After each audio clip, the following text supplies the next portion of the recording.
ایک عورت کا شوہر سفر پہ جانے لگا تو وہ بالائی منزل میں تھی اور نچلی منزل میں اس کا باپ تھا. شوہر نے اس سے کہا کہ اس منزل سے نیچے نہیں اترنا.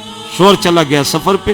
باپ بیمار پڑ گیا تو اس نے حضور کو پیغام بھیجا کہ یا رسول اللہ صلی اللہ علیہ وسلم، میرے شوہر نے جاتے مجھے حکم دیا تھا کہ اس چار دیواری سے، گھر سے، منزل سے نیچے نہیں اترنا. میرا باپ بیمار ہے، کیا میں عیادت کو جاؤں؟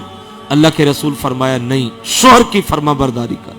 لمحے گزرے، خبر ملی کہ باپ انتقال کر گیا. پھر پیغام بھیجا کہ حضور میرا باپ انتقال کر گیا، شوہر نے کہا تھا نہیں اترنا، میں باپ کا چہرہ دیکھ لوں. اللہ کے رسول فرمایا شوہر کی فرما برداری کر. باپ انتقال بھی کر گیا، باپ کا جنازہ بھی ہو گیا، باپ کو دفن بھی کر دیا. اللہ کے رسول صلی اللہ علیہ وسلم نے ارشاد فرمایا اے خاتون سن، تو باپ کی عیادت کو نہیں آئی، باپ کا چہرہ دیکھنے نہیں آئی، باپ کے جنازے میں نہیں آئی، تو نے شوہر کی فرما برداری کی. فرمایا تیری اس فرما برداری کی وجہ سے اللہ نے تیرے باپ کو بخش دیا ہے کہ تو نے شوہر کی فرما برداری کی ہے.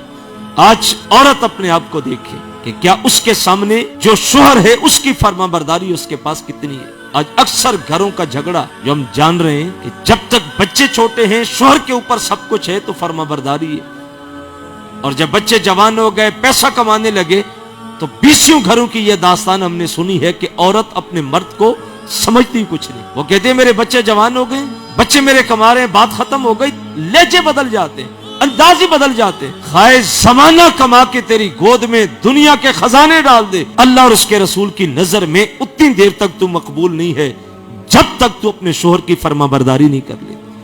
اس ویڈیو کو شیئر ضرور کیجئے، ہو سکتا ہے آپ کے ایک شیئر سے یہ بات کسی کے دل میں اتر جائے. جزاک اللہ.